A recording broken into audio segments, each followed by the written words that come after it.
টমেটোমের sauce বানাবো। গাছের টমেটম দেখুন বন্ধুরা, এগুলো সব গাছের টমেটম। আর এটা হচ্ছে বিট। বিটটা কেন দেবো? টমেটম সসটা লাল হওয়ার জন্য।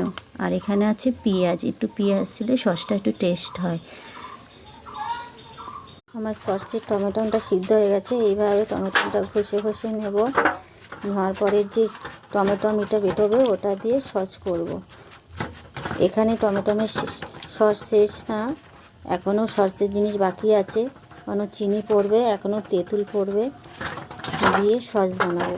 এই টমেটমের এই খোসাগুলো ফেলে দিতে হবে। দেখুন বন্ধুরা, এইভাবে সসটা তৈরি হয়েছে।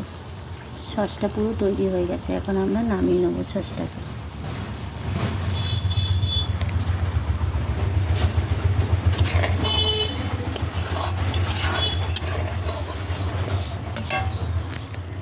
এই সসটা এখন নামিয়ে নিচ্ছি।